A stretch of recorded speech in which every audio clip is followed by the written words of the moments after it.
Halo, selamat malam. Polemik Pondok Pesantren Al Zaitun memasuki babak baru setelah pendiri Ponpes Al Zaitun, Panji Gumilang, menjalani pemeriksaan Mabes Polri menaikkan kasus penistaan agama ke penyidikan. Polisi meyakini ada unsur pidana namun belum menetapkan tersangka. Sekelompok masyarakat pun mendesak Panji Gumilang ditahan, namun Panji Gumilang tidak tinggal diam.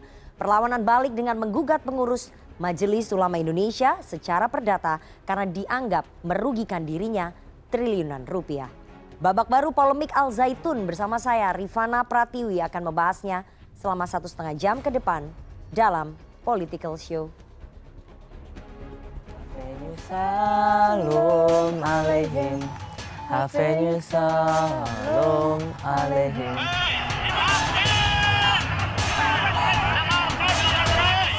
Tidak usah dibesar-besarkan karena sebenarnya biangnya kan di orang yang bernama Panji Gumilang itu. Dan Indonesia ini tidak berdasar fatwa, berdasarkan Pancasila. Selesai pemeriksaan, penyidik telah melaksanakan gelar perkara. Adapun kesimpulan gelar perkara bahwa perkara ini dari penyelidikan dinaikkan menjadi penyidikan. Saya tidak melanggar hukum. Polemik Pondok Pesantren Al Zaitun memasuki babak baru. Setelah menjalani pemeriksaan di Barreskrim Polri selama 8 jam pada 3 Juli lalu, perkara yang melibatkan Ketua Ponpes Al Zaitun Panji Gumilang dinaikkan dari tahap penyelidikan ke tahap penyidikan. Dalam pemeriksaan, polisi menanyakan ke Panji Gumilang sebanyak 26 pertanyaan, termasuk unggahan video viral yang beredar. Selain Panji Gumilang, terdapat 4 orang saksi dan 5 orang ahli yang diperiksa. Berdasarkan gelar perkara yang telah dilakukan, Mabes Polri pun meyakini ada perbuatan pidana dalam perkara ini. Panji Gumilang disangkakan pasal penodaan agama. Yang kita dapatkan sesuai laporan, yaitu pasal 156A, yaitu tentang penodaan agama. Sementara, mungkin saja dalam proses penyidikan nanti kita temukan pidana lainnya. Belakangan polisi menerapkan pasal baru untuk menjerat Panji Gumilang. Selain kasus penodaan agama, Direktorat Tindak Pidana Umum Barreskrim Polri menetapkan pasal baru, yakni pasal dalam Undang-Undang ITE. Meski sudah naik ke tahap penyidikan, namun polisi belum menetapkan tersangka dalam kasus Al Zaitun. Beberapa kelompok masyarakat pun bereaksi atas berjalannya kasus hukum Panji Gumilang. Puluhan anggota Front Persaudaraan Islam di Sulawesi Selatan menggelar aksi pada Sabtu lalu mendesak Panji Gumilang segera ditangkap. Sementara ratusan orang dari Aliansi Santri dan Rakyat Indonesia untuk Indramayu berunjuk rasa di sekitar Ponpes Al Zaitun Kamis lalu. Aksi juga menuntut Panji Gumilang agar segera ditangkap karena dinilai melecehkan agama. Aksi pun sempat ricuh dengan petugas kepolisian. Saling dorong sempat terjadi dan ada beberapa pengunjuk rasa yang diamankan polisi. Sementara di Jakarta, usai memenuhi panggilan Wakil Presiden pada Selasa lalu, Mahfud mengatakan agar polemik Ponpes Al Zaitun tidak usah dibesar-besarkan karena biang keladinya Panji Gumilang sudah ditangani. Mahfud mengatakan dalam beberapa waktu ke depan akan ada penetapan tersangka. Laporan dan sekarang sudah mulai masuk ke penyidikan, sudah gelar perkara. Sudah diumumkan penyidikan, tinggal beberapa waktu ke depan penersangkaan. Kemudian pada Rabu keesokan harinya, Mahfud mengungkapkan Panji Gumilang memiliki 289 rekening bank. 33 rekening dibuat atas nama Al Zaitun, sementara 256 lainnya atas nama pribadi. Mahfud menjelaskan Panji Gumilang menggunakan 6 nama pada rekening tersebut, diantaranya Abu Toto dan Abdus Salam. Pada cnnindonesia.com Jumat lalu, Kepala Pusat Pelaporan dan Analisa Transaksi Keuangan atau PPATK, Ivan Yustia Vandana, mengakui PPATK telah memblokir 33 rekening bank atas nama Pondok Pesantren Al Zaitun. Selain itu, PPATK juga telah memblokir 256 rekening bank terkait Panji Gumilang. Pemblokiran dilakukan dalam rangka proses analisis keuangan. Ivan mengungkapkan, nilai transaksi di rekening yang diblokir itu sangat besar dan masif sekali. Namun Ivan enggan mengungkapkan detail transaksi tersebut.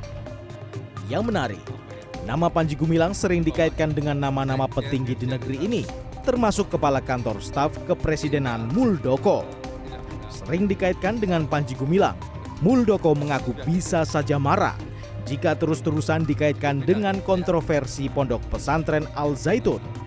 Muldoko mengklaim sudah mengetahui pihak-pihak yang terus menggoreng isu ini dan dialamatkan pada pribadinya.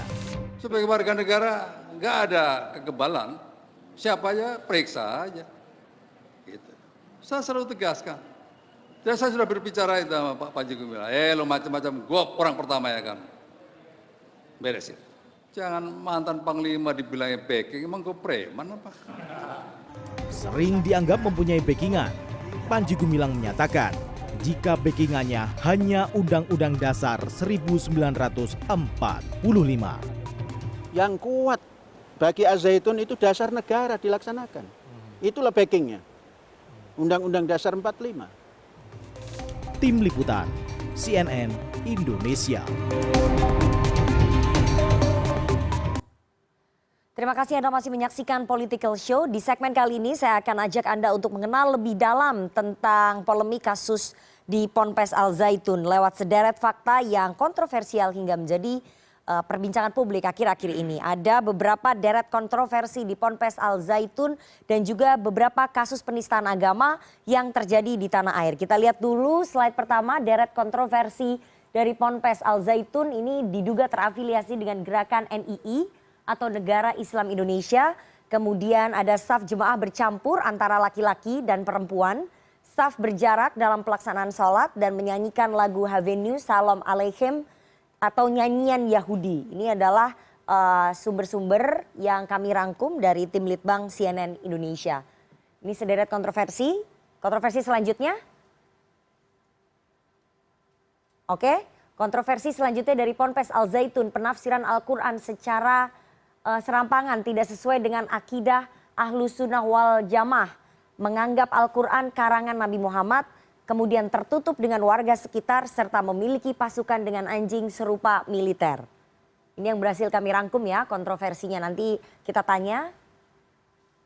Kemudian ada lagi kontroversi selanjutnya, mengumandangkan azan dengan cara tak lazim, merencanakan perempuan untuk menjadi khotib salat Jumat, dan tidak perlu melaksanakan haji ke Mekah, cukup datang ke Al Zaitun pada 1 Muharram. Ada? Sementara ini saya tunjukkan beberapa kasus penistaan agama yang pernah terjadi di tanah air, karena kasus penistaan agama rupanya tak hanya terjadi kali ini ataupun menimpa Panji Gumilang. Sebelumnya ada beberapa kasus serupa yang juga sempat menggemparkan jagat pemberitaan. Tentunya kita masih ingat dengan beberapa kasus besar, diantaranya ada kasusnya Lia Eden. Nah, di sini yang pertama adalah kasus besar penodaan agama di Indonesia. Soal kasus Lia Eden, ditangkap dan dipenjara 2 kali tahun 2006 dan 2008 dalam kasus penodaan agama lewat ajaran sesat kerajaan Tuhan serta mendeklarasikan agama baru yang diberi nama Salamullah. Kemudian ada kasus penistaan agama ataupun penodaan agama yang menimpa mantan Gubernur DKI Jakarta Basuki Cahayapurnama atau Ahok yang sudah divonis 2 tahun penjara tahun 2017 karena dianggap menodai agama Islam usai menyatir surat Al-Maidah ayat 51 saat pidato di tengah kontestasi Pilkada DKI Jakarta 2017. Ada lagi? Ya, ada satu lagi ternyata kasus besar penodaan agama yang menimpa Sukmawati Soekarno Putri dilaporkan ke Barreskrim Polri dengan tuduhan penodaan agama usai membacakan puisi Ibu Indonesia di acara Indonesia Fashion Week 2018, namun Sukmawati tidak sampai ditahan ataupun diproses hukum. Yang terakhir adalah Muhammad Kece, ditangkap tahun 2021 dalam kasus penodaan agama Islam dengan menyebut Nabi Muhammad sebagai pengikut jin pada konten video di akun YouTube-nya. Apakah Panji Gumilang akan masuk ke dalam deretan kasus besar penistaan agama. Secara Barreskrim Polri sudah menaikkan kasus ini dari penyelidikan ke penyidikan, tapi belum ada tersangkanya. Dan bagaimana tanggapan dari MUI terhadap serangan balik yang dilancarkan oleh Panji Gumilang terhadap MUI dan juga Wakil Ketua Umum MUI Anwar Abbas. Nanti kita akan bahas lebih dalam serta aspek politiknya, mengapa sulit sekali untuk bisa menangkap ataupun menyelesaikan konflik di Ponpes Al Zaitun ini. Apakah ada backing politiknya? Nanti kita akan bahas dengan narasumber saya yang ada di studio. Tapi kita harus jeda terlebih dahulu. Jangan kemana-mana, tetap bersama kami di Political Show.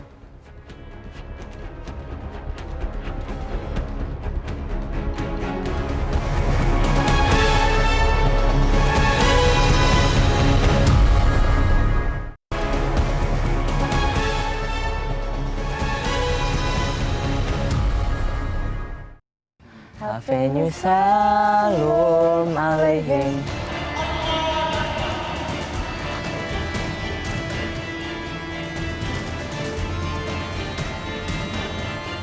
Nggak pernah. Kalau nanya bantuan dari Arab itu tanya ke yang lain-lain. Di sini bukan anti Arab. Kami masih kurang yakin.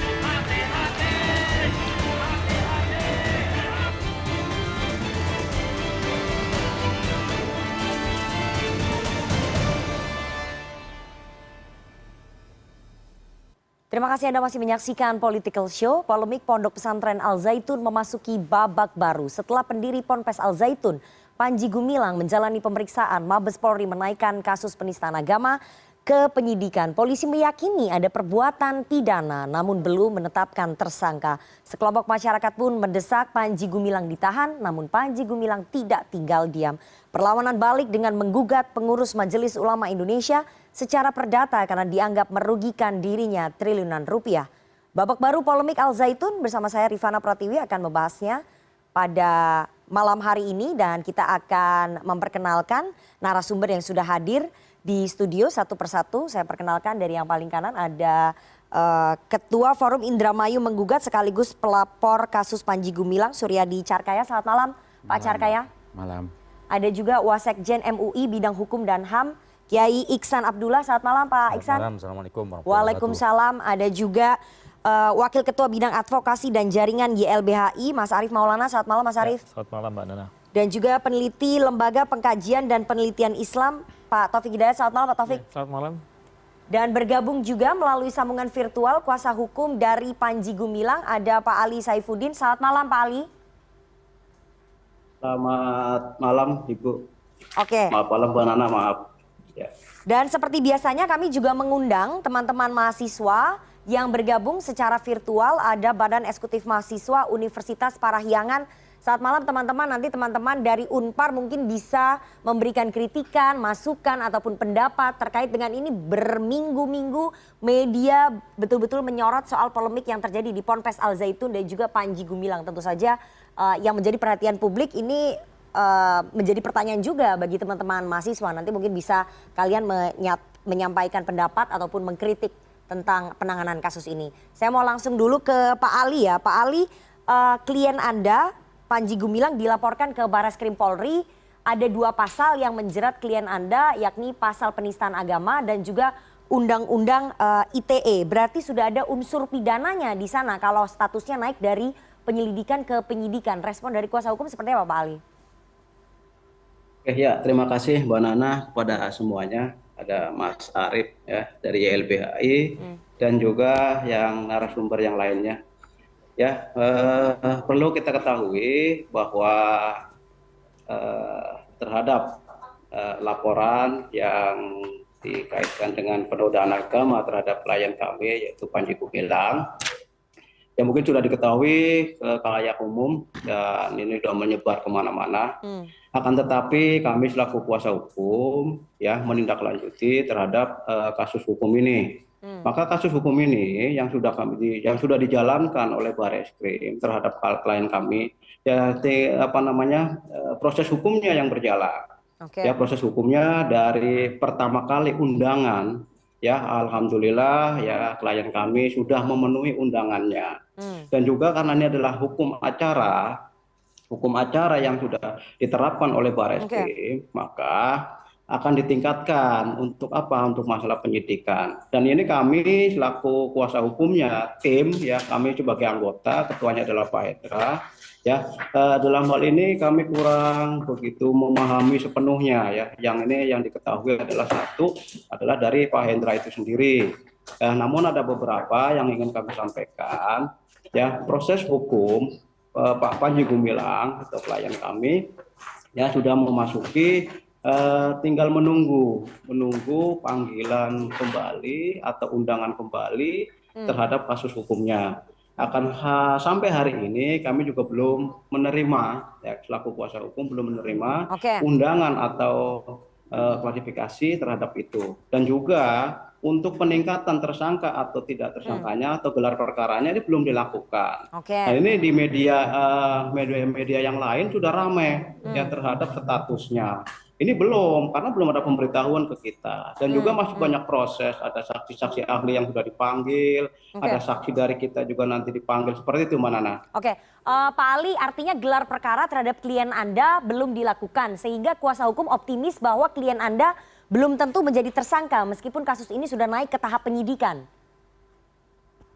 Ya, karena proses hukum acara yang dilakukan oleh Barreskrim ini baru ditingkatkan ke penyidikan dan belum gelar perkara. Sampai hari ini belum diberitahukan atau belum disampaikan ke kami selaku kuasa hukum tersangka atau tidaknya. Artinya hukum acara ini memang harus dilakukan. Seperti itu, Mbak Nana.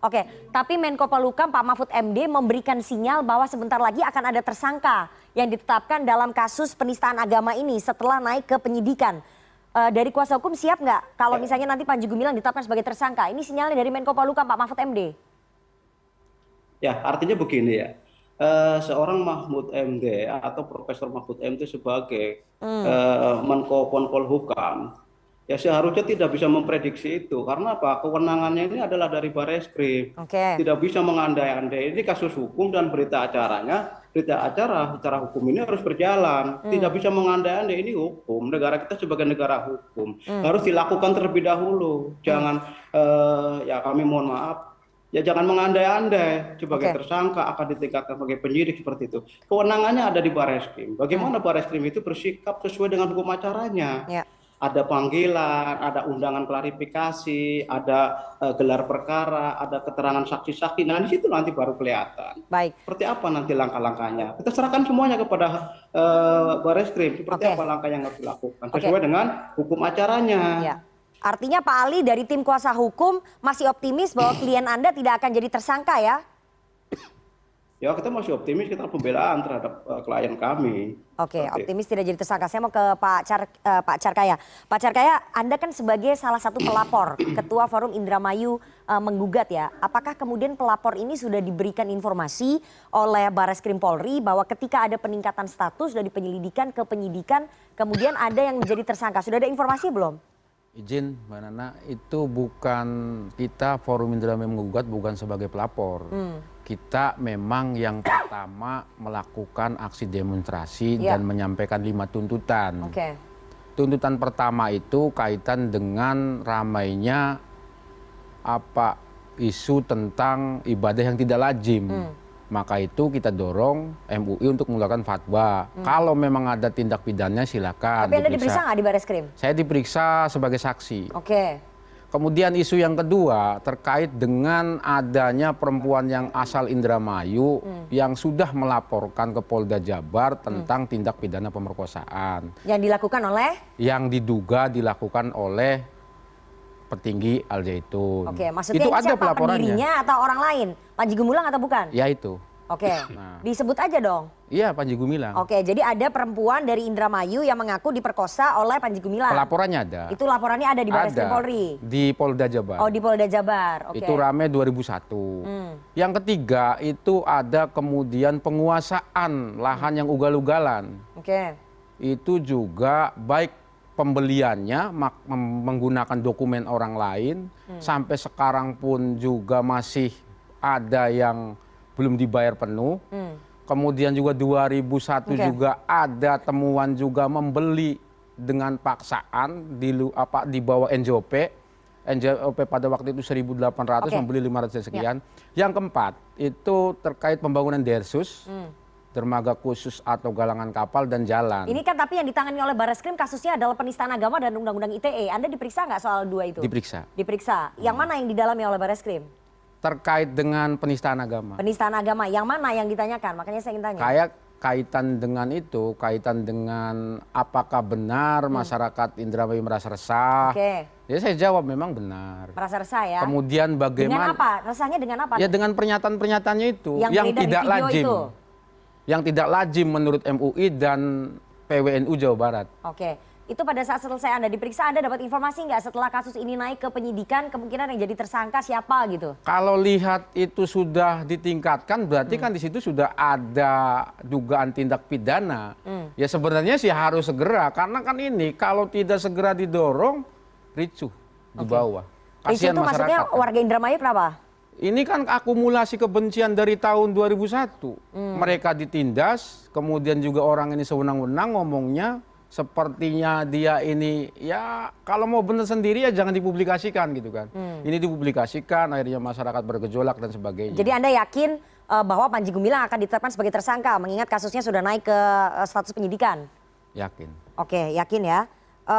Mas Arief, saya mau ke Anda dulu ya. Koalisi masyarakat sipil ini berbeda sikap.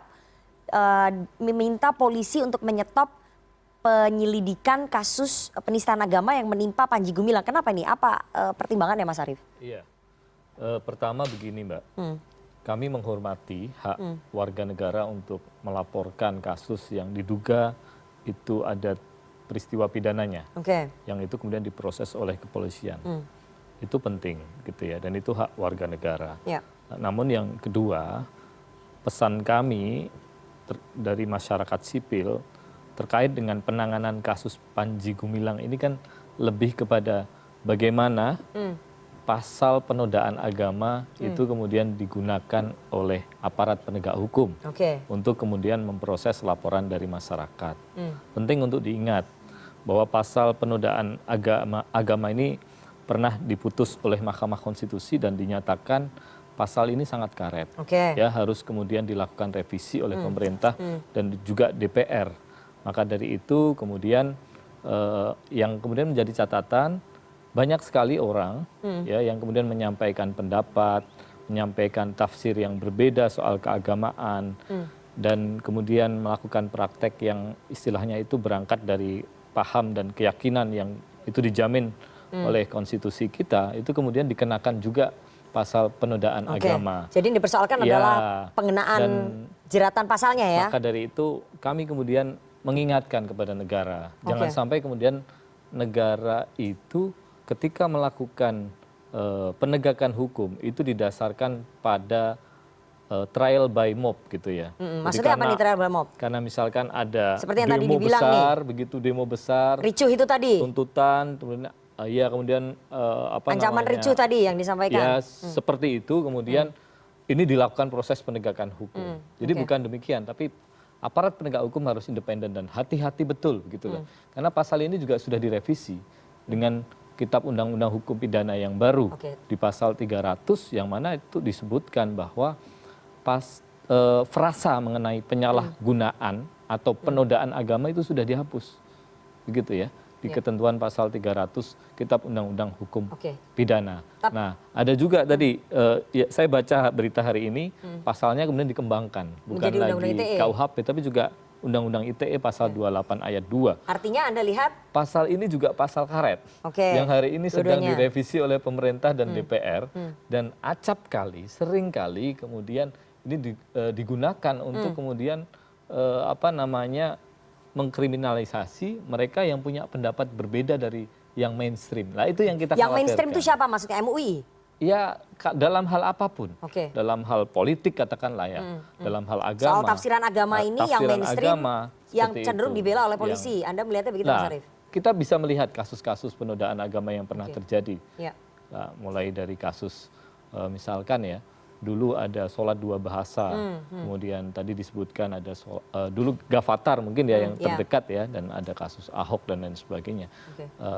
Hal-hal semacam ini yang kemudian kita ingatkan kepada negara dan jaminan negara dalam konstitusi khususnya di pasal 29 bagaimana hak beragama dan berkeyakinan itu harus dijamin oleh negara dan posisinya kemudian harus dihormati, dilindungi. Ini yang saya kira jangan sampai kemudian luput dari posisi negara. Jadi koalisi masyarakat sipil ini khawatir bahwa mungkin tafsiran agama yang berbeda dari Panji Gumilang kemudian dipakai untuk menjerat yang bersangkutan, begitu?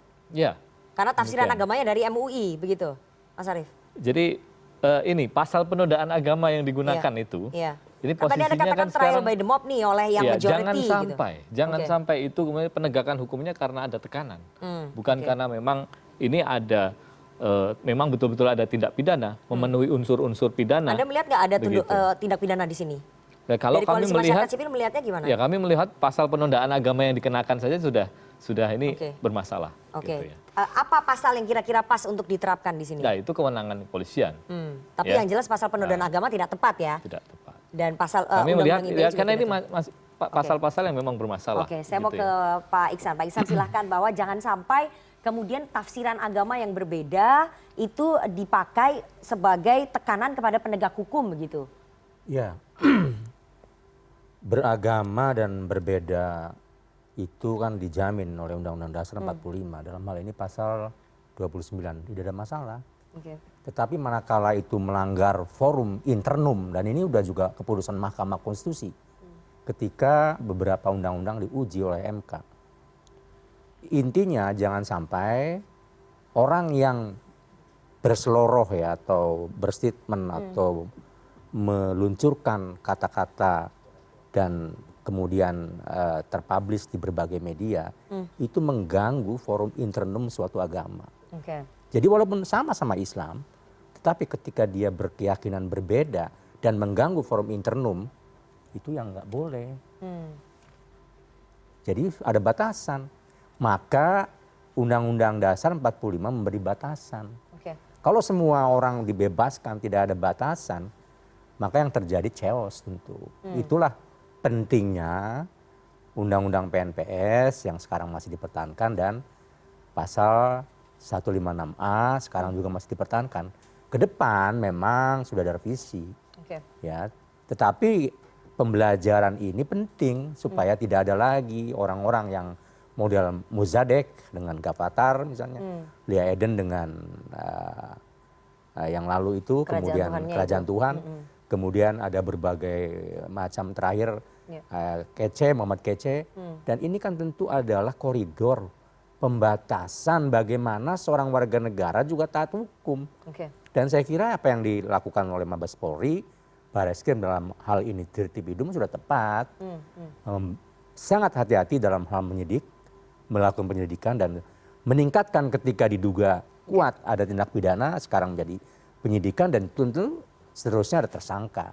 Dan ini saya kira bagian dari pembelajaran kepada orang, badan ataupun lembaga untuk tidak seenaknya di dalam republik ini.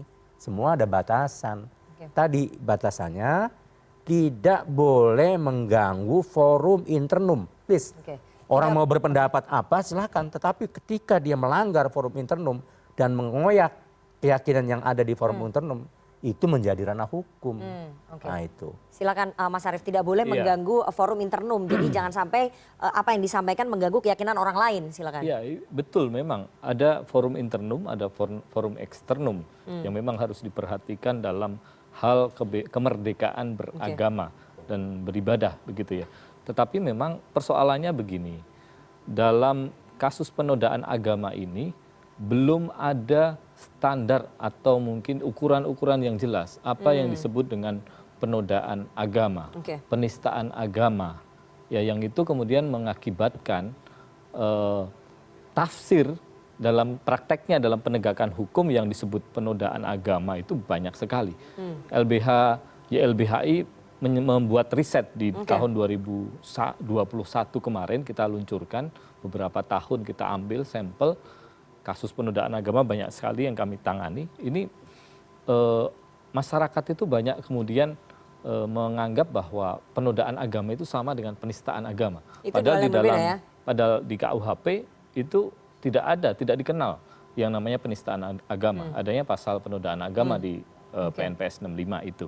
Nah, Dan prakteknya juga banyak dalam berbagai kasus. Ada karena tafsir agama, ada karena mengaku nabi, karena ada kemudian istilahnya sholat dengan cara yang berbeda, dan lain sebagainya.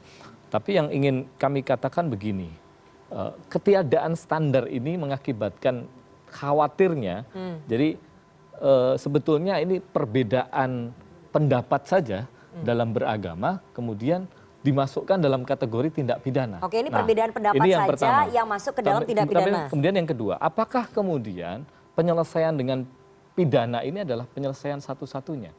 Ya. Sementara negara ini menyatakan bahwa konstitusi ya khususnya menjamin kemerdekaan untuk menjalankan agama dan keyakinannya, Mas Arief, termasuk ini juga dari berpendapat tahun 2001 ya, loh. termasuk berpendapat ini. ya dan Selesai. mengekspresikan. Nah, disitulah sebetulnya ya, ketika kemudian ada pendapat yang berbeda, apakah kemudian ini ada contoh ya dari risetnya YLBHI, beberapa penyelesaian yang kita anggap baik dalam kasus-kasus apa namanya penodaan. Tapi ini sudah bergulir 21 agama. Tahun. Iya. Ini di kasus-kasus yang lain ya soal penodaan agama. Jadi ada dialog dari Bakor Pakem itu yang memang tugasnya meneliti ya agama maupun keyakinan yang jadi Anda harapkan ini diselesaikan melalui forum dialog? Dilakukan dialog. Terus kepolisian juga ada presiden juga dilakukan oleh kepolisian tidak terburu-buru untuk kemudian menempuh upaya pidana, proses pidana, dan dialog, klarifikasi, ngecek, dan kemudian bahkan kemudian di beberapa kasus itu ada sampai kemudian penyelesaian. Nah, yang ingin saya katakan ada kemerdekaan berpendapat yang berekspresi yang juga mestinya ini ada kaitannya sama dengan kemerdekaan beragama dan berkeyakinan yang itu mungkin sebetulnya didiskusikan, didialogkan. Dialog. Gitu. Saya mau tanya ini bagaimana? MUI bagaimana klarifikasinya? Bisa melakukan dialog nggak? Dan ini dari 2001. Jadi tidak perlu memakai unsur pidana di sini, tidak perlu unsur pidana ini masuk, tapi diutamakan dialog dulu saja untuk menyelesaikan perbedaan tafsir agama ini, Pak. Oh iya, tentu itu bagus dan oleh karenanya Majelis Ulama Indonesia sejak awal sudah meminta untuk klarifikasi. Pertama bersurat, gitu. Itu surat dilayangkan, dijawab sibuk dan nanti di tahun 2024 baru bisa. Kemudian kami hadir di sana bersama tim kami dari Jawa Barat, MUI Jawa Barat juga ditolak, ya kan? Masih belum, kami masih penasaran juga kenapa menolak ketika di Gedung Sate ya, di Jawa Barat juga sama ditolak. Ini artinya bagian dari kami sebenarnya Majelis Ulama Indonesia dalam rangka himayatul umat tadi. Ya, menjawab kegaduhan dari teman-teman YLBHI, kami sudah melakukan itu, bertabayun, meminta, ya kan? Tetapi ditolak, lalu bagaimana caranya? Tuh, kemudian lebih keras lagi teman-teman di PWNU Jawa Barat sudah menyatakan bahwa itu adalah sesat. Hasil Basul Masail. Tapi kami lagi-lagi sebagai Majelis Ulama Indonesia ini kan terdiri dari di dalamnya ya organisasi keagamaan ada NU, ada Muhammadiyah, Al-Wasliyah dan seterusnya banyak sekali. Ada 79 bahkan yang terbesar di Jawa Barat Persis pun ada di sana. Dan itu mengatakan semuanya sama. Tetapi kami mengatakan bahwa nanti kita tabayun. Ternyata tabayun juga tidak. Sekali lagi perbedaan pendapat itu boleh, sangat boleh. Bahkan ada ijtihad untuk berpendapat. Tetapi manakala bersinggungan dengan mazhab, nah itulah yang keluar dari mazhab itu yang kadang-kadang menjadi persoalan. Ketika dia tidak mampu mempertanggungjawabkan mazhab apa misalnya. Al-Quran dikatakan sebagai kalam Rasul, bukan firman Allah. Ini jelas. Semua masyarakat di Indonesia yang bermazhab Ahli Sunnah wal Jamaah, 4 mazhab sekaligus, Maliki, Hanafi, Syafi'i, Hambali, semua mengatakan hal yang sama bahwa Al-Quran itu firman Allah. Bagi siapa yang membacanya adalah ibadah, mendapatkan pahala. Dinyatakan oleh Panji Gumilang sebagai kalam Rasul. Jadi itu saja sudah menyimpang menurut MUI? Dari sini saja jelas, kan ini pendapat yang tidak layak untuk dipublish. Oke. Kalau dia berpendapat sendiri bolehlah mungkin. Kalau tidak dipublish sebetulnya tidak masalah ya, menjadi keyakinan yang Kan nggak bersangkutan. kedengeran. Oke. Tapi manakala sekarang ini apapun di sosmed ada, itu kan mengganggu. Buktinya apa terganggu? Reaksinya luar biasa dari mulai yang bergunjing sampai berdemo dan ini menimbulkan keresahan lalu diam negara. Nggak bisa dong.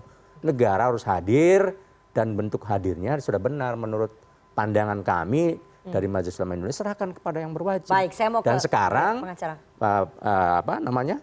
Barreskrim sudah melakukan penyelidikan dan sekarang sudah meningkat jadi penyidikan, sudah ada. Berarti unsur atau tindak pidana yang diduga ya silakan. Kami menunggu bagaimana yang terbaik. Proses hukumnya nanti ya. Proses Oke, hukumnya. saya mau ke pengacara. Pak Ali, artinya salah satu tadi contoh yang disebutkan oleh Pak Iksan ya, bahwa ada ajaran yang menyimpang begitu, bahwa Al-Quran adalah dibuat oleh Nabi Muhammad, padahal itu kan firman Allah begitu ya.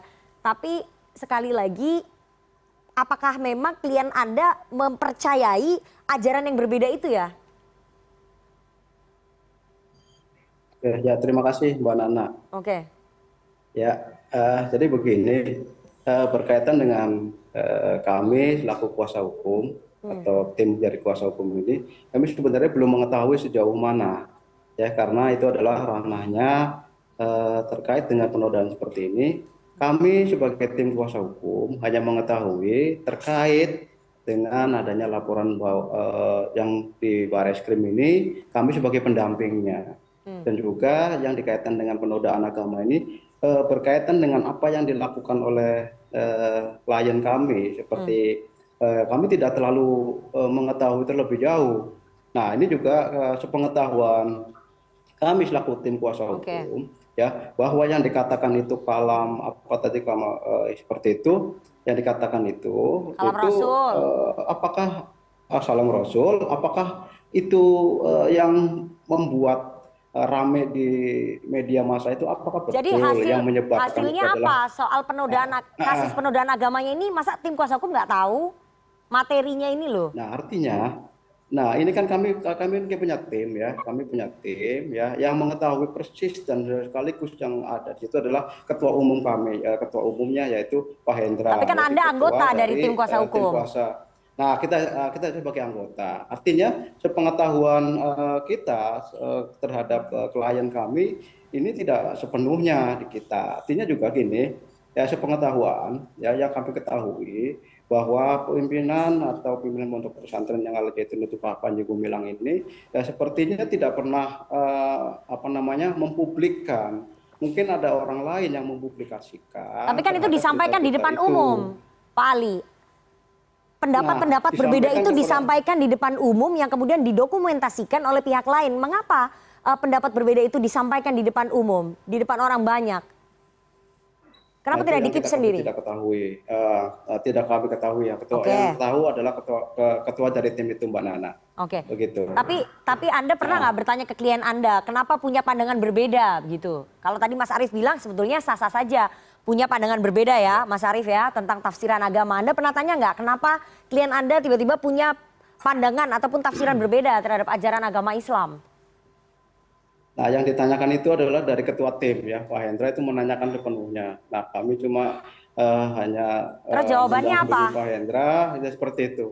Oke. Itu Pak Hendra yang tahu ya. Nanti mungkin di lain waktu bisa langsung ke Pak Hendra, karena Pak Hendra yang tahu persis. Oke, tapi tim kuasa hukum saya yakin tahu ini. Kalau misalnya tidak tahu apa isinya tentang kasus penistaan agama, tapi pasti tim kuasa hukum tahu karena klien Anda Pak Panji Gumilang baru saja melaporkan ataupun menggugat balik Wakil Ketua Umum MUI Pak Anwar Abbas dan juga MUI secara organisasi ke PN Jakarta Pusat ya, karena melontarkan tuduhan komunis ke Panji Gumilang sehingga menyebabkan kerugian material Rp1 dan kerugian imaterial 1 triliun.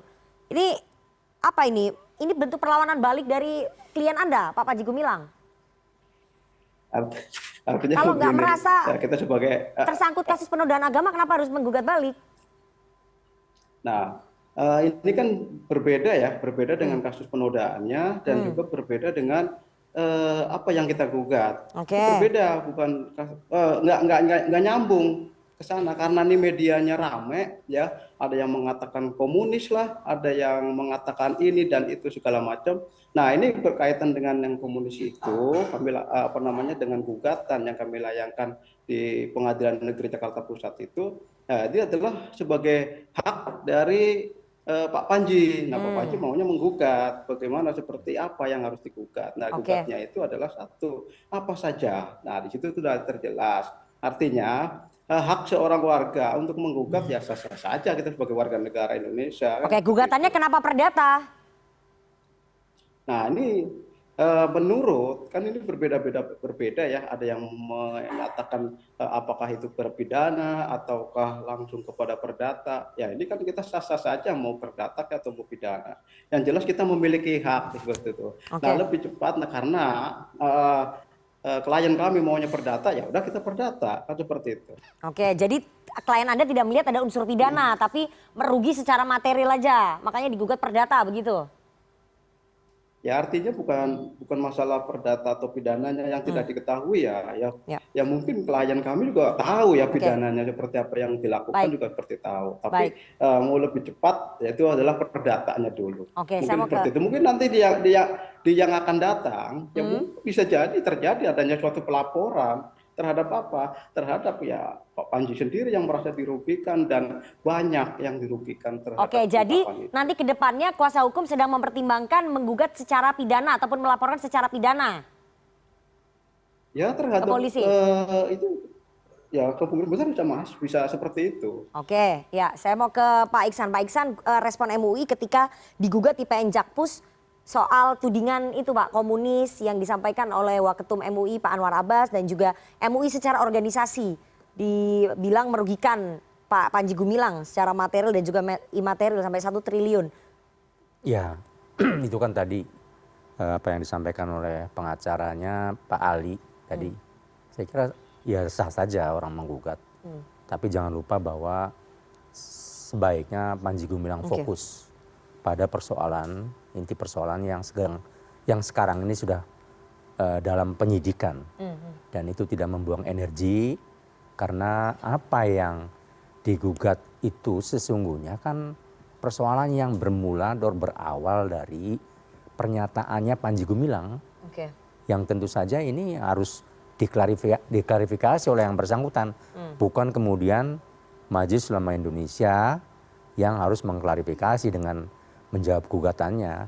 Kalau tidak ada pernyataan-pernyataan yang kontroversi dan membuat kegaduhan, tentu tidak juga ada pernyataan atau sesuatu yang keluar dari Majelis Ulama Indonesia. Tapi MUI siap ya menghadapi gugatan perdata ini ya Pak Iksan? Oh ya tentu siap saja karena sebagai lembaga keagamaan yang tadi saya sampaikan merupakan khidmat atau perkumpulan dari Nahdlatul Ulama, dari Muhammadiyah, dari organisasi Islam keagamaan, ada 79 di sana berkumpul tempat berkhidmat, ya tentu kami akan jawab manakala memang nanti kami juga gugatannya terima dan telah mempelajari. Tapi sebaiknya jangan membuat kegaduhan baru lah. Fokus saja kepada persoalan yang sekarang sedang dilakukan penyidikan oleh Mabes Polri. Oke, saya mau ke Mas Taufik dulu. Mas Taufik, Anda sempat meneliti Ponpes Al Zaitun ya. Apakah memang ada indikasi Ponpes Al Zaitun ini terafiliasi dengan jaringan NII dan juga ajaran-ajarannya yang menyimpang? Mas Taufik jangan dijawab dulu, kita harus jeda, jangan kemana-mana, tetap bersama kami di Political Show.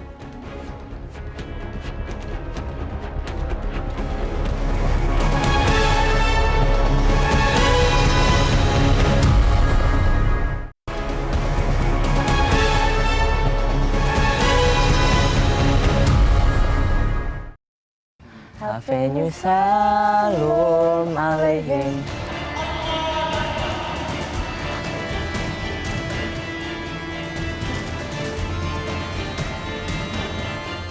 Nggak pernah. Kalau nanya bantuan dari Arab itu tanya ke yang lain-lain. Di sini bukan anti Arab. Kami masih kurang yakin.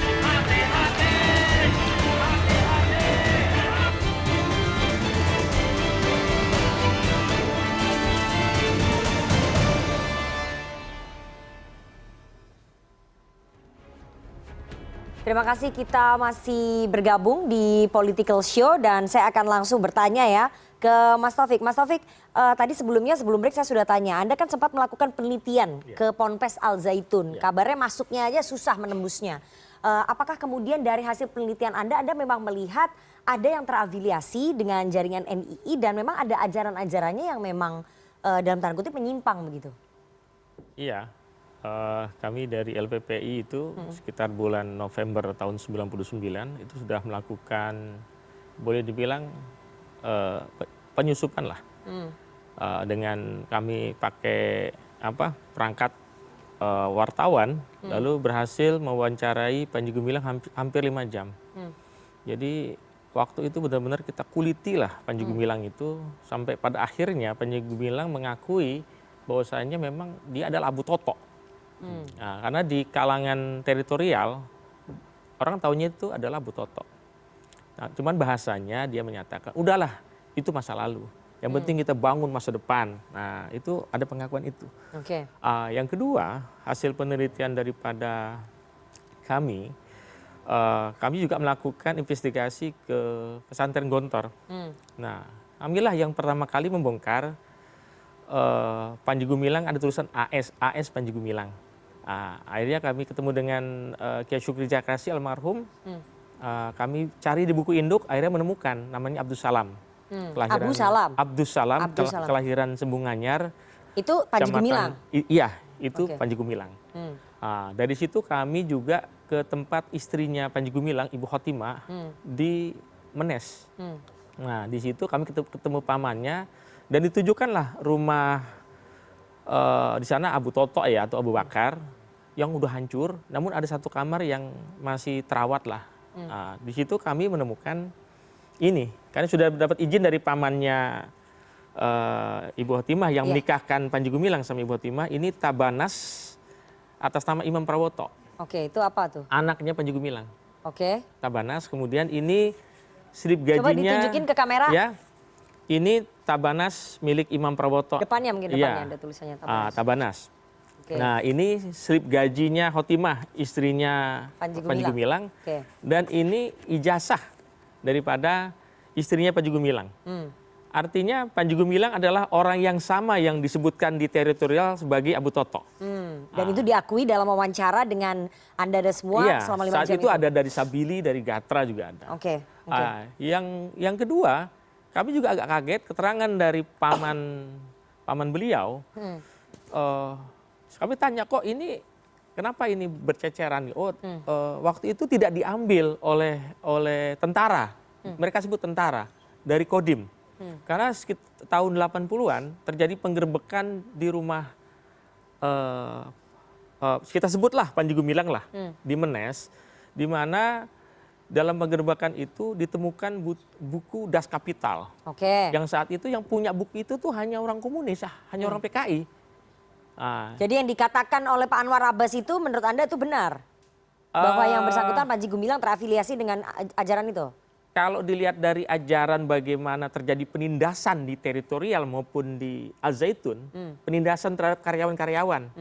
Contoh penindasannya apa? Ya misalnya mereka digaji dengan gaji yang sangat rendah, jauh dari UMR. Tidak sampai separuhnya UMR. Bahkan di tahun 2000 kita menanyakan kepada istri-istri karyawan di sana, itu digaji cuma 500-200 ribu. Sampai sekarang masih berlangsung? Kita belum update ya, tapi saat itu kita melihat ada penindasan yang luar biasa ya. Jadi kalau di Al Zaitun boleh orang tertipu dengan kemegahannya, coba dong tanya, apakah pegawai-pegawai mereka tersejahterakan? Itu pegawainya nggak tinggal di situ, mereka kerja jam 6, pulang jam 6, tapi hidup dalam keterpurukan. Bisa ditanya langsung kepada masyarakat. Itu penindasan terhadap karyawan. Tapi soal keterkaitannya dengan jaringan NII, selain tadi memang yang bersangkutan ataupun Panji Gumilang nama aslinya adalah Abu Toto. Iya, Abu Toto. Nama aslinya Abdus Salam, ya, alias Abu Toto, alias Abu Ma'arik, alias Samsul Alam. Dia punya banyak nama, seperti yang ditemui di rekeningnya ya.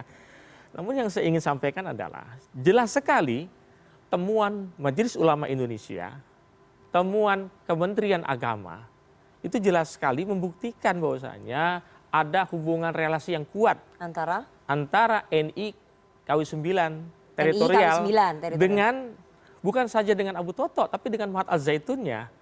Jadi orang-orang yang berprestasi di teritorial mereka kemudian dikirim ke Al-Zaitun. Ya sebagai guru, sebagai karyawan. Jadi sangat jelas. Kalau Kementerian Agama saja sudah tidak dipercaya, kalau MUI saja sudah tidak dipercaya, kita mau percaya kepada siapa? Ya, ini terus terang saja ya. Ya saya apresiasi kepada Polri ya, terutama kepada Bareskrim. Kemarin sudah langsung memblokir rekening Mahat Al-Zaitun. Bagi saya ini sudah kuncian, ya sudah kuncian. Dan ini tidak digugat oleh pengacara, mestinya kan digugat. Ini tidak digugat. Artinya secara keseluruhan Ponpes Al-Zaitunnya ini juga sudah terafiliasi dengan NI, Anda ingin mengatakan begitu? Ya, bukan terafiliasi lagi, bahwasanya produk daripada NI KW9 teritorial adalah Mahat Al-Zaitun. Cuma persoalannya kan begini, apa iya ini NII? Apa iya ini NII? Kalau NII kan zamannya Kartosuryo, dia mewajibkan sholat dalam peraturan MKT Undang-Undang Dasarnya Kartosuryo. Itu orang yang tidak sholat dihukum. Artinya ini memang sengaja ada upaya untuk melemahkan umat Islam, merusak citra umat Islam. Dan mohon maaf saja, ini satu hal yang mungkin menjadi perhatian semua pihak, terutama MUI, kepolisian dan ormas Islam. Sebetulnya terjadi tragedi kemanusiaan yang luar biasa, penindasan yang luar biasa. Baik di teritorial, kan terus terang nih ya ini saya ingin tunjukkan. Awas penjahat berkodok PRT. Ini LBH Apik. Ya sama dengan teman-teman Mas kan satu grup kan ya. Poinnya apa nih? Nah terus banyak sekali aksi-aksi kejahatan yang dilakukan oleh kelompok NI KW9 yang setorannya ke Al-Zaitun. Artinya gini loh, terus terang saja YLBHI juga jangan menggunakan standar ganda. Ini kan kelompok-kelompok intoleran. Soal kedoknya kemudian ada istilahnya menggunakan penistaan agama, itu kan memang alasan hukum yang bisa dicari. Tetapi ya saya belum pernah dengar tuh yang namanya, saya terus terang kami dari LPPI, orang tua korban NI teritorial, itu berpuluh-puluh kali datang ke YLBHI dari zaman Cak Munir. Ya, tapi nggak tahu deh kalau urusannya Islam kayaknya LBHI kayaknya nggak peduli deh. Tapi kalau urusan kalau giliran Ahmadiyah, ini saya terus terang saya tidak ingin. Kita harus ke Mas Ihsan nih. Tapi saya mau kasih kesempatan dulu. Artinya jangan ada standar ganda, jangan ada diskriminasi. Sebab ini bukan hanya persoalan penistaan agama. Ini penipuan luar biasa. Ini bagaimana mencuci otak anak-anak bangsa untuk dirusak masa depannya. Mas Arief silakan. Nanti saya mau ke Mas Ihsan sebagai mantan santri di sana. Silakan. Pada prinsipnya kenapa kemudian kami bersuara ya soal penodaan agama, karena siapapun bisa kena, nggak hanya Panji Gumilang hari ini. Tapi terkait dengan tadi laporan yang sudah berpuluh-puluh laporan ke YLBHI nggak ditindaklanjuti. Kalau saya kira itu perlu di cross check laporan yang mana, karena di tahun 2016 sampai kalau kita laporan tuh tahun 2000, 2001, 2002. Tunjukkan aja Mas, kita bisa cek, kita bisa cek. Itu bisa ditanya ke Mas BW. Oh iya. Ya, bahkan saat itu maaf ya, kita ngadain diskusi Islam dan militer di kantor Kontras sama Alun Cak Munir. Saya kan juga jebolan SKKN Kontras sama Usman Hamid. Ya, kita orang yang sama. Cuman maaf saja Mas ya, dalam urusan ini bukan saja YLBHI yang standar ganda, MUI juga standar ganda. Saya ingin menjawab ini aja. Harusnya ketika tahun 2002, ketika terjadi hasil investigasi bahwasanya banyak korban-korban NII, minimal MUI itu mengeluarkan flyer, mengeluarkan semacam ada peringatan. Ya, hati-hati loh kalau di kampus-kampus ini banyak nih mahasiswa nih. Ini korbannya mahasiswa. Ya, saya kira boleh saja Mas Taufik berpendapat begitu. Tapi kami di YLBHI ya ketika itu kasus memang menjadi wilayah fokus terkait dengan hak asasi manusia, terkait dengan hak konstitusional warga negara, terkait demokrasi, itu kita kan bela. Kasus Ustadz Abu Bakar Ba'asyir saat itu yang dituduh teroris, di awal itu YLBHI yang kemudian menangani. Kemudian kasus kalau mungkin kaitannya dengan apa yang disampaikan oleh Mas Taufik, di tahun 2016 sampai 2018 teman-teman LBH Bandung mendampingi 162 ya pengajar, ya pengajar dan karyawan di ini Mazhab Az-Zaitun yang di PHK sewenang-wenang. Kita gugat Az-Zaitun saat itu dan kita dampingi. Dan itu menunjukkan bahwa memang kami tidak kemudian melakukan apa namanya, kalau memang Az-Zaitunnya salah, ya kita gugat, nggak ada masalah. Ya, ini sebetulnya bukan soal orang, tapi soal apakah ini ada dimensi pelanggaran hukum atau hak asasi Sebentar, saya mau manusia. kasih kesempatan dulu nih ke mantan santrinya, ke Mas Iksan dulu. Mas Iksan, sebagai mantan santri dari Ponpes Al-Zaitun, alumninya Al-Zaitun, Mas Iksan, Anda pernah nggak ataupun merasa nggak tadi yang disampaikan oleh Mas Taufik bahwa memang Ponpes Anda itu, Ponpes Al-Zaitun memang terafiliasi sekali dengan NII KW 9? Ada ajaran-ajarannya? Ponpes Al-Zaitun secara formal, pendidikan formal itu tidak terafiliasi dengan NII. Pendidikan formalnya, sekali lagi, santri atau pendidikan formal itu tidak terafiliasi dengan NII. Apapun itu, baik kurikulumnya atau kegiatan-kegiatan hariannya itu tidak terafiliasi dengan NII. Tapi baru kami bisa melihat itu terafiliasi dari kalau kita kenal sama karyawannya, nanti sebagian dari gurunya, baru kita tahu kalau ternyata ini terafiliasi dengan NII. Tapi itu atau dari momentum-momentum tertentu. Tapi tidak terpengaruh terhadap kurikulum yang diajarkan kepada para santri? Semua berjalan normal? Tidak. Semuanya berjalan normal. Jadi di dalam Al-Zaitun itu, dalam komplek Al-Zaitun itu, nggak ada yang namanya kegiatan-kegiatan NII itu nggak pernah ada. Oke, ajaran bahwa Al-Quran itu dibuat oleh Nabi Muhammad, bukan firman Allah, itu disampaikan nggak? Itu baru terjadi beberapa tahun ini, Mbak. Nggak pernah di zaman dulu tuh nggak ada. Jadi menurut kami yang alumni udah senior-senior ini melihat memang ada banyak banget perubahan dan perbedaan Syekh Panji Gumilang yang dulu kami kenal dengan yang hari ini kami kenal. Oke, jadi menyanyikan yang ada lagu Yahudinya itu dulu zaman Anda nggak ada? Nggak ada, itu baru terjadi pas tahun 2010-2011. Dari informasi yang saya himpun dari alumni adik-adik kelas saya. Oke, jadi semuanya berjalan normal ya ketika Anda di 2010 ke bawah itu semua berjalan normal, ajaran agamanya nggak ada yang menyimpang ya? Sejalan dengan hasil investigasi MUI tahun 2002 menemukannya seperti apa Pak Iksan? Memang tidak ada yang menyimpang ya, tapi mulai menyimpang ketika setelah 2010 ke atas, begitu Pak Iksan? Ya, betul. Kalau dari kurikulum ya nggak mungkin, kalau menyimpang pasti tidak diberikan izin dan keakreditasi oleh Kementerian Agama. Nah yang jadi faktor ini kan kemudian di luar kurikulum itu kan ada doktrin-doktrin yang disampaikan oleh Panji Gumilang. Yang ini kemudian menjadi rame kan. Jadi saya kira memang apa yang disampaikan oleh alumni kita Mas Iksan itu benar. Kalau kurikulumnya baik-baik saja, mungkin ada hidden agenda maksudnya? Ya, hidden apalah kurikulum atau apa ya, yang selalu disampaikan. Itu hidden kurikulum juga nggak ada izin. Mohon maaf Pak, dengan segala hormat saya sampaikan bahwa tidak ada sama sekali agenda atau hidden kurikulum untuk santri, itu sama sekali nggak ada. Yang kita bicarakan tentang NII itu di luar komplek Mahat Al-Zaitun, justru orang-orang yang di luar komplek Mahat Al-Zaitun itu loh.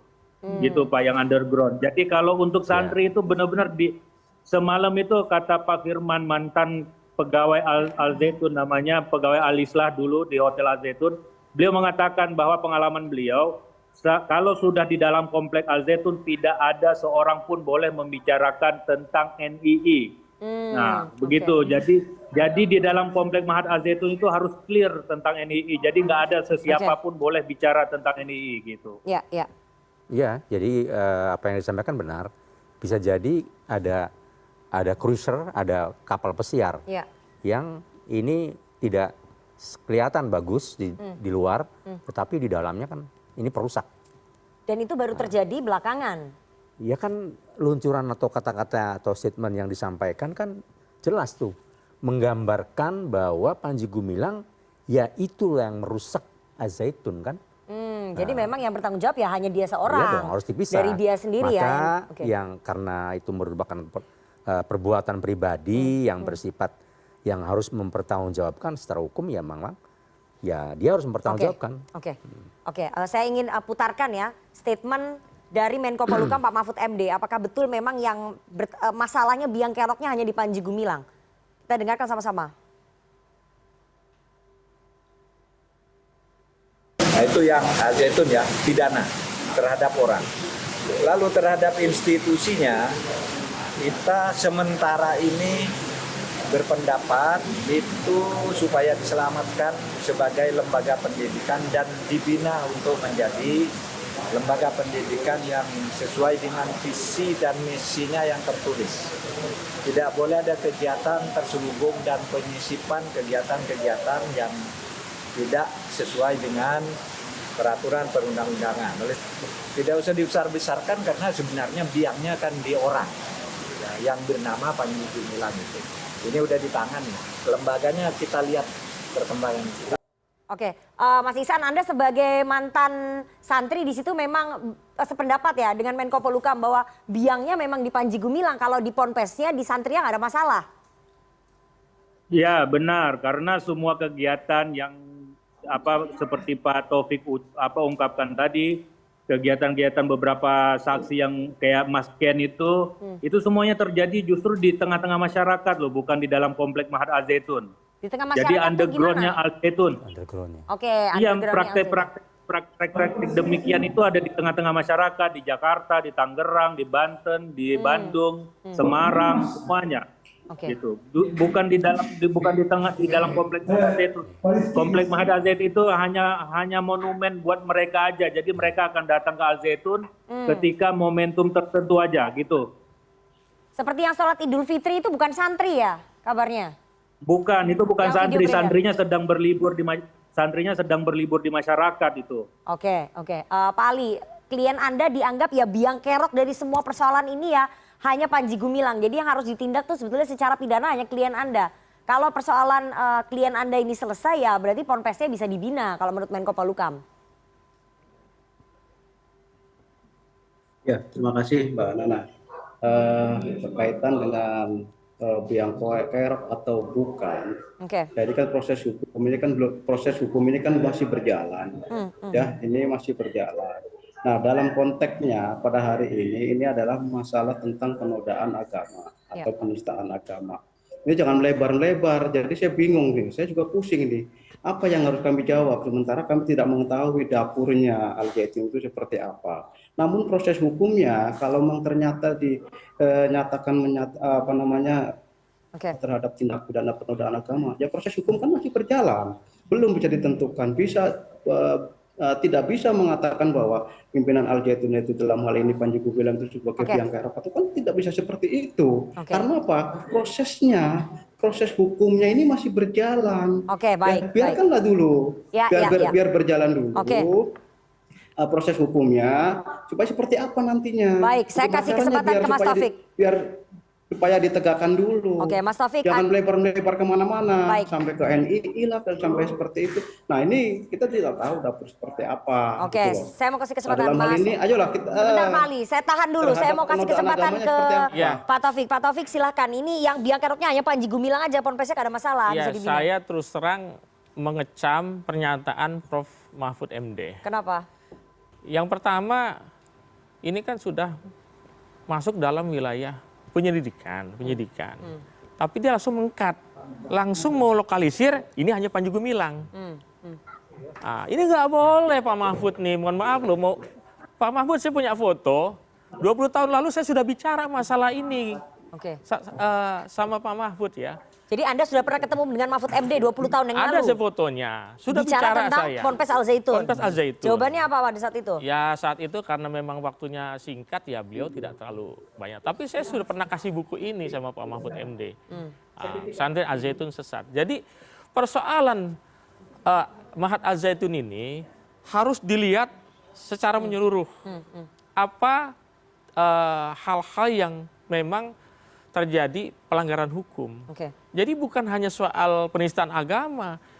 Mohon maaf ya Pak Menko Polhukam, ya yang bertanggung jawab terhadap keamanan Ya, terus apa poinnya nih? negara. Kita mau break dulu nih. Terus terang ya, lebih dari hampir 35 tahun masyarakat, rakyat, mahasiswa tidak terlindungi oleh negara. Ya, mereka menjadi korban daripada orang-orang yang kalau bahasanya YLBHI, orang-orang yang intoleran. Oke, jadi nggak bisa disimplifikasi hanya Panji Gumilang saja, tapi ponpesnya juga. Iya, dia tuh perangkat. Oke. Ya, ibarat pohon harus sampai ke akar-akarnya. Jadi kalau Panji Gumilangnya saja yang ditindak, itu tidak menyelesaikan persoalan? Bukan, ini artinya hiruk pikuk ini memang dalam rangka untuk transisi kepemimpinan di Al Zaitun. Ada pihak-pihak yang memang ingin supaya ingin menghilangkan jejak adanya kejahatan. Jelas-jelas ya. Siapa ini pihak-pihaknya siapa? Ya pihak-pihak ya terus terangnya kalau zaman dulu disebut ya Ali Murtopo misalnya. Kalau yang sekarang kan jelas siapa. Tapi ada petinggi siapa maksudnya? Petinggi pemerintah gitu, menghilangkan jejak. Iya, jadi siapapun yang menjadi presiden, siapapun menjadi aparatur negara, ada tangan-tangan tersembunyi yang selama ini memang ingin melemahkan bangsa Sekarang ini. Masih ada nggak? Masih ada. Masih ada yang menjadi backingnya? Masih. Siapa? Yang pasti bukan Pak Muldoko. Oke. Ya. Siapa? Tapi mohon maaf saja. Siapa maksudnya ini? Siapa Kami sudah pernah melaporkan Pak Hendro Priyono ke Baris Krim Polri. Soal? Ya soal pengancaman. Pengancaman apa? Pengancaman bahwasanya buku kami nih, ya buku teman-teman yang mengkritis Al Zaitun dibilang buku iblis. Oke, dan jadi artinya yang jadi backing sampai saat ini ya, Pak Hendro Priyono? Ya salah satunya Pak Hendro Priyono. Oke, Pak Muldoko enggak? Oh enggak, beliau artinya kurang teliti. Tapi kan sekarang Pak Muldoko kan jelas-jelas. Panji Gumilang macam-macam saya sikat kan gitu. Itu bagus pernyataan dari. Baik. Cuman ada backing di belakang ya. Apakah backingnya termasuk politik? Karena banyak sekali tokoh-tokoh politik yang selalu datang ke Ponpes Al Zaitun, ketemu Panji Gumilang dan berharap Ponpes Al Zaitun ini bisa menjadi lumbung suara setiap pemilu. Kita harus jeda, jangan kemana-mana, tetap bersama kami di Political Show.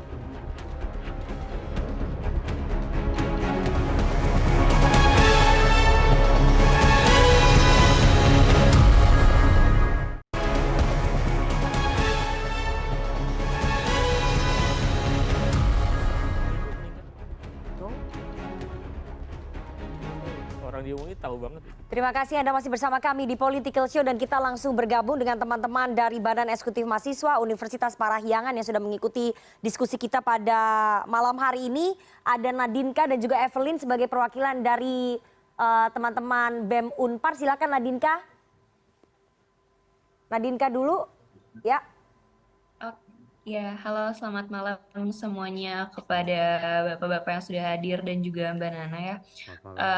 Tadi juga udah dengar, terima kasih banyak atas pemaparannya dan diskusi yang tadi udah dilakukan kepada Pak Hendra, Pak Ihsan, Pak Arief, Pak Surya dan juga Pak Taufik ya. Dari tadi kami juga mendengarkan dan cukup menariknya terkait hal ini. Jadi gimana tanggapannya apa nih? Yuk langsung. Untuk pertanyaannya. Oke, untuk pertanyaannya sendiri, mungkin karena saya sendiri di sini sebagai mahasiswa ya dan sebagai pernyataan awal, kami di sini kan berasal dari Universitas Katolik Parahyangan, di mana lingkupnya adalah Katolik. Tapi walaupun begitu, kami di sini tidak berpihak pada pihak manapun, jadi berdiri sebagai mahasiswa. Silakan. Dan sebagai mahasiswa saya rasa pertanyaannya akan lebih spesifik pada pendidikan karena kekhawatiran yang dialami adalah terutama dari segi pendidikan ya, karena pondok pesantren ini kan pada dasarnya merupakan pendidikan yang berbasis agama Islam yang diakui oleh Indonesia secara sah. Kemudian dengan munculnya isu seperti ini terhadap Ponpes Al Zaitun sendiri dapat memunculkan mungkin perubahan stigma masyarakat ya, dari positif ke negatif. Bagus ini. Dan hal itu juga akan berpengaruh pada pendidikan lainnya, baik itu sekolah Islam atau pesantren lainnya. Nah, oleh karena itu yang ingin kami tanyakan dari BEM Unpar sendiri adalah bagaimana tanggapan bapak-bapak di sini semuanya, terutama pada Bapak Ihsan selaku Wasekjen MUI ya, dan juga Pak Taufik sebagai peneliti Ponpes hal tersebut ya. Oke, terima kasih Nadinka, bagus banget pertanyaannya ya. Evelyn silahkan. Yuk langsung. Oke?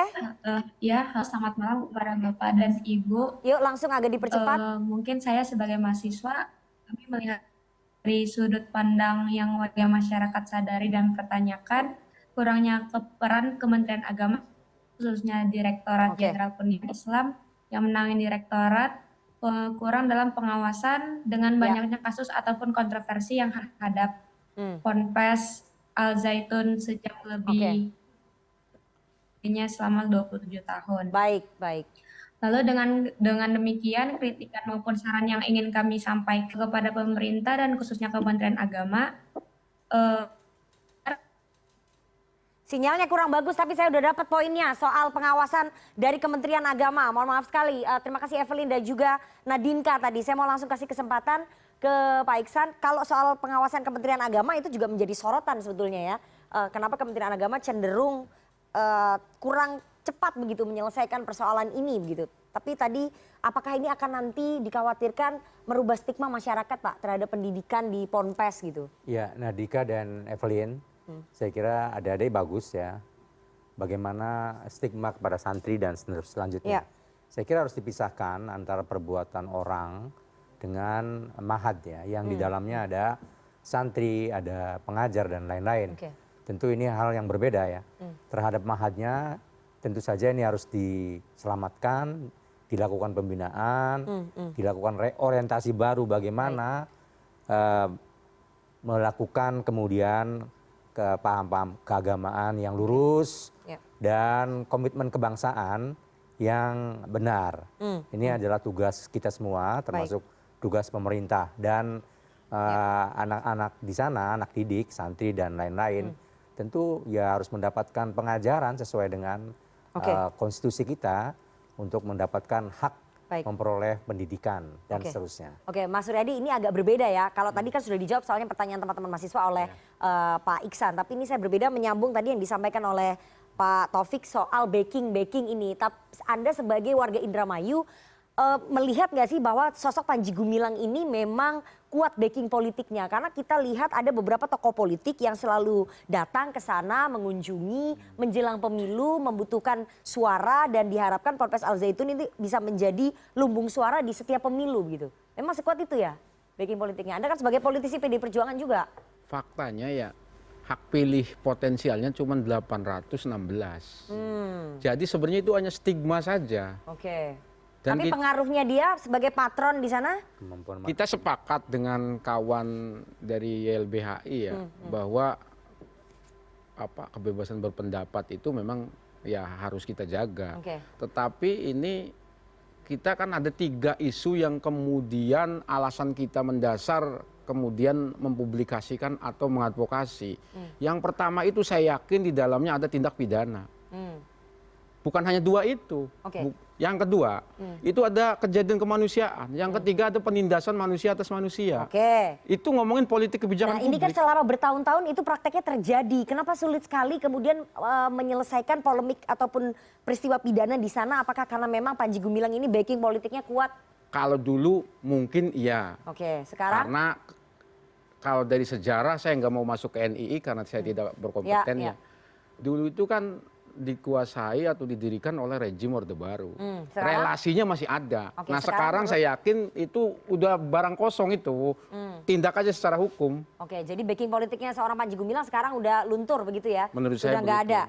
Mas Arief, Anda melihat kasus ini memang murni kasus hukum atau tadi seperti yang disampaikan oleh Mas Taufik, ada transisi sebetulnya kepemimpinan yang mungkin terjadi di Ponpes Al Zaitun ingin menghilangkan jejak-jejak di masa lalu dan itu tadi backing politik karena kan ini menjelang pemilu juga ya Mas? Iya, saya tidak melihat terlalu dalam kasus ini ya. Tapi kalau melihat perkembangan beberapa waktu terakhir, terlebih tadi statement dari Pak Menko Polhukam yang mengatakan bahwa kasus ini hanya person bukan yang lain. Saya kira itu mendahului proses hukum dan itu statement politik. Itu saya kemudian jadi ini bukan murni kasus hukum. Saya jadi berpikir sebetulnya banyak hal-hal lain yang sebetulnya bisa dibuka dan diinformasikan, ditelisik lebih jauh lah ya. Yang itu akan sebetulnya betul-betul membuka aktor-aktornya itu siapa saja, kasusnya apa saja, bukan hanya soal penodaan agama. kan sekarang yang muncul memang betul ya, macam-macam kemana-mana gitu ya. Jadi kalau memang ini murni kasus hukum ya mestinya kemudian fokus saja ke Jadi Anda kasus sepakat hukum tadi yang disampaikan oleh Mas Taufik? Karena dengan kemudian ini diproses secara hukum, ini fair. Harapannya begitu. Tapi kalau ini masuknya sudah wilayah politik, nah, kita tahu bahwa politik itu hari ini ya lebih tinggi dibanding hukum gitu ya. Mestinya nggak boleh ya. Nah, Tapi itu Anda akan bisa lain dan kecenderungan dalam kasus-kasus penodaan agama. Itu memang berkaitan erat dengan politik seperti Basuki Cahayapurnama ya. Minoritas Muhammad itu Kece juga ya. Minoritas pada akhirnya itu menjadi korban. Dan saya menarik tadi pertanyaan adik Evelyn ya terkait dengan pengawasan dari Kementerian Agama. Ya, selama ini negara kemana begitu ya terkait kasus ini. Ini justru menjadi pertanyaan. Ada pembiaran ya, gitu. Kalau kasus ini sudah berpuluh-puluh tahun, kenapa kemudian naik baru sekarang? Kenapa kemudian baru diproses sekarang? Baru naik ini sekarang menjelang pemilu, apakah ini pengalian isu, menutupi jejak tertentu, kita juga tahu. Itu kita nggak tahu gitu ya. Tapi yang menarik adalah kalau konteks hari ini adalah dampaknya terkait dengan penegakan hukum di kasus Az-Zaitun ini. Bagaimana hak-hak masyarakat yang lain, peserta didik, guru dan lain sebagainya. Jangan sampai kemudian mereka menjadi korban atas nama tanggung jawab satu orang yang katanya satu orang. Nah, negara harus memastikan mereka melindungi hak atas pendidikan, hak atas pekerjaan, terakhir, yang lain. Terakhir ke Mas Iksan sebagai mantan santri, sebagai alumni Ponpes Al Zaitun, Anda inginnya bagaimana nih ke depannya Ponpes Anda ini? Karena kan kalau hanya dilokalisir ke Pak Panji Gumilang artinya Ponpes ini akan berjalan seperti biasa. Tapi kalau misalnya nanti harus di restrukturisasi ataupun dibenahi atau mungkin bisa ditutup untuk sementara, ini harapan Anda sebagai mantan santri di sana gimana Mas Iksan? Ya, jadi Al Zaitun, Syekh Panji Gumilang itu adalah nahkoda untuk kapal pesiar yang ada di permukaan. Dan pada waktu yang sama juga beliau adalah nahkoda untuk kapal selam yang ada di bawah permukaan. Nah, jadi kita mau tamatkan yang namanya cruise ini yang tidak terafiliasi dengan apa yang dituduhkan selama ini gitu. Ya, kita harapan kita maksudnya ini saya udah 17 tahun menjadi alumni Al Zaitun dan ini bukan pertama kali muncul lalu tenggelam, muncul lalu tenggelam kayak gitu. Ini udah berkali-kali. Kita berharap ini enggak harus selesai ini, tahun ini harus selesai, kita nggak mau, karena resikonya itu cuma ada ditanggung oleh alumninya. Hari ini pemerintah Pemdanya, pemerintah Nusa Tenggara Barat udah mengawasi alumni Al Zaitun, padahal satu-satunya yang paling bersih dari Al Zaitun itu adalah santri atau alumninya. Justru orang-orang yang bilang tadi yang underground atau orang-orang yang di kapal selam itu mereka senang dan tak pernah disentuh oleh polisi. Nah, justru kami nih alumni yang paling kena dampak dari kasus-kasus kayak gini. Jadi kami nggak mau ke depan pemerintah tidak memperhatikan kami. Terima kasih. Baik. Itu semoga pemerintah terutama Kementerian Agama ya bisa mendengarkan suara dari mantan-mantan santri. Kementerian Agama nggak akan, Mbak, Kementerian Agama nggak akan sampai tangannya untuk menjangkau orang-orang di bawah kapal pesiar itu, Mbak. Jadi siapa yang menjangkau? Nggak akan sampai. Cuma polisi yang bisa nyampe tangannya sama intelijen, Pak, Mbak, kayak gitu. MUI tanggapannya terakhir Pak Iksan. Ya, apa yang disampaikan oleh Adinda Iksan benar bahwa kalau di permukaan tidak bisa kejangkau karena tadi ada gerakan-gerakan di dalam yang menumpangi sebagai etalasenya Mahat Al-Zaitun. Oleh karenanya negara saya kira memiliki semua perangkat ya, dari mulai polisi, intelijen, dan seterusnya. Tentu saja ini menjadi tanggung jawab kita semua termasuk negara. Bagaimana kemudian berarti dalam arti untuk mengawasi kegiatan-kegiatan yang tadi yang dikatakan underground. Artinya ketika salah satu ini pintu masuknya Panji Gumilang ini ditarik untuk mempertanggungjawabkan perbuatan pidananya yang memang itu menjadi kewajibannya, nanti akan muncul. Ibaratnya kalau kita itu memberikan makanan di kolam ikan, nanti akan muncul tuh. Ya, siapa saja yang dimaksud underground dan lain-lain itu. Jadi memang sudah benar bahwa polisi yang turun tangan. Sudah sangat benar dan tepat sekali saya kira. Bagaimana kemudian melindungi mantan-mantan santri ini supaya tidak terstigma dan santri-santri yang di sana? Ya itu, ini bagian dari pembinaan yang juga harus dilakukan oleh Kementerian Agama untuk mengembalikan pemahaman keagamaan yang benar dan menjadi tanggung jawab pemerintah untuk tadi berkomitmen kebangsaan yang baik. Baik. Nah, Kita saya tunggu kira itu nanti menjadi langkahnya concern kita semua. dari pemerintah. Mungkin MUI juga bisa membantu ya. Insya Allah. Mas Taufik 1 menit ya, karena kita udah mau closing ini. Ya, barusan tadi saya lihat di layar tentang aksi penggerbekan ya yang terjadi di Samali saat itu, ya, di mana kami menemukan puluhan mahasiswa. Sebetulnya dalam kisah panjang ya, tragedi kemanusiaan Mahat Al-Zaitun yang berkedok NII itu yang paling menderita, paling jadi korban adalah mahasiswa. Dan mahasiswa kan punya orang tua, artinya orang tua yang menderita. Jadi apa poinnya? Artinya mulai sekarang, mohon maaf Pak Mahfud, ya mohon maaf Pak Polisi, MUI, coba sekarang kita sudah mulai menghitung angka korban dari anak-anak bangsa yang terpapar radikalisme. Dan ini radikalisme ini direkayasa, maaf, oleh kekuatan-kekuatan dalam tanda kutip negara intelijen. Jadi bukan NII yang kemudian membangun rasa kebencian. Sampai kapan kita akan maju ke depan kalau kita selalu saja menggunakan simbol ini NII. Tapi itu hanya kedok begitu ya? Kedok saja. Kita terus terang ya kepada para pendemo dan sebagainya, coba perhatian. Di sekitar masyarakat, di sekitar Al-Zaitun, itu para karyawan-karyawan menderita. Coba besok demonya bawa sembako, bawa makanan, bagikan kepada para korban-korban. Oke, nanti kita akan coba datang ke sana ya. Kita akan lihat. Ini tragedi kemanusiaan luar biasa. Itu mungkin menarik sekali untuk jadi bahan liputan pemberitaan nantinya.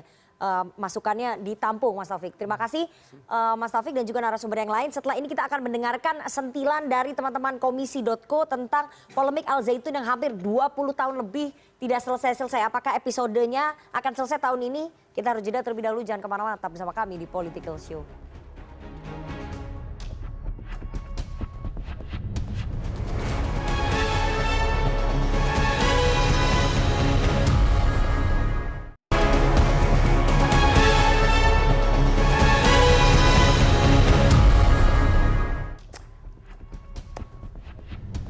Assalamualaikum warahmatullahi wabarakatuh. Waalaikumsalam warahmatullahi Tepuk wabarakatuh. tangan untuk diskusi hari ini. Luar biasa sekali.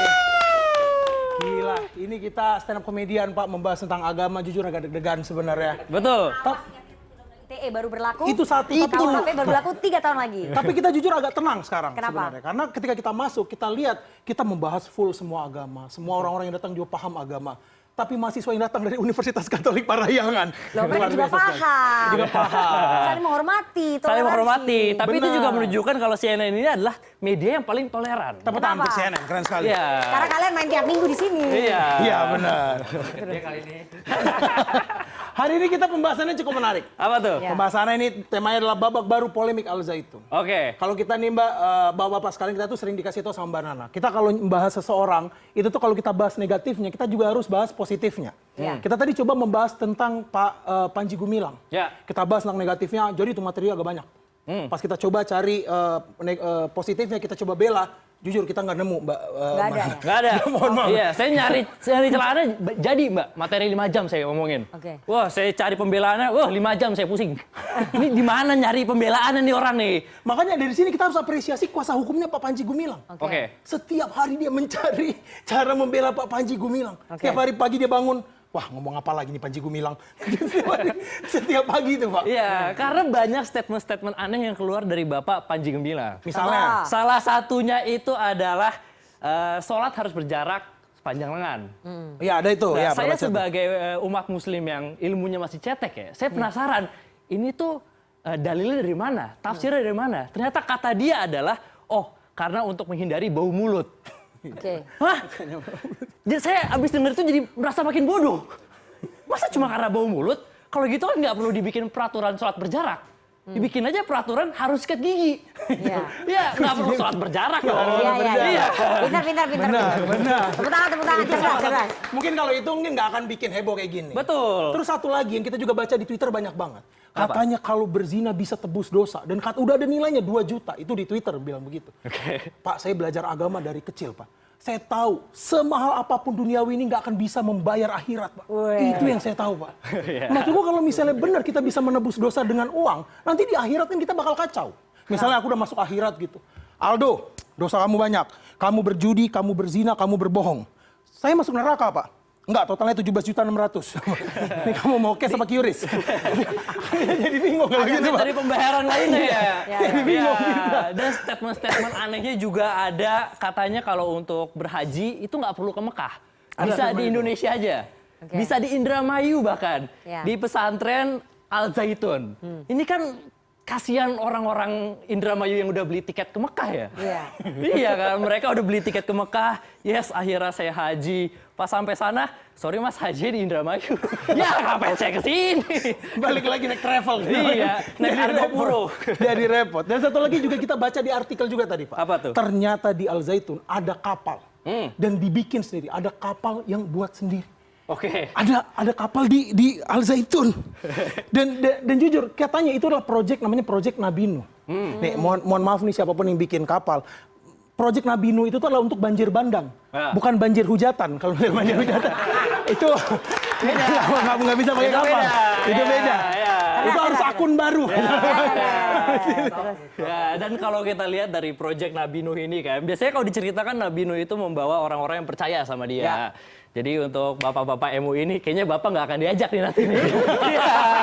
Harus siap-siap nih, Pak. Siap-siap dari sekarang. Harus siap-siap. Mungkin bikin proyek tandikannya. Dan kalaupun beneran itu kapal, karena itu dibuat di pesantren. Kalau bener kapalnya jadi gitu, kita yakin itu akan jadi kapal paling syar'i di dunia. Kenapa? Karena ntar pas masuknya tuh harus kaki kanan dan baca bismillah, itu udah pasti.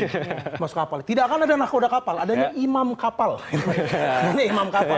Dan nanti kalau kapalnya kenapa-kenapa gitu, misalnya mau tenggelam gitu, nggak ada skoci. Karena sebaik-baiknya penolong adalah iman kita sendiri. Nama saya Aldo. Nama saya Dito Triaji. Terima kasih. 99 dari teman-teman komisi.co, ada Aldo dan juga Duto seperti biasanya mengocok perut kita, memberikan penyegaran-penyegaran terhadap pikiran-pikiran kita ya. Terima kasih sekali penampilan dari teman-teman komisi.co sekaligus menutup diskusi kita pada malam hari ini. Terima kasih kepada seluruh narasumber yang hadir di studio dan juga narasumber yang hadir melalui sambungan virtual, serta teman-teman dari Badan Eksekutif Mahasiswa Universitas Katolik Parahyangan. Kita ketemu lagi hari Senin depan jam 20.30 waktu Indonesia Barat. Saya Rifana Pratiwi pamit, selamat malam, sampai jumpa.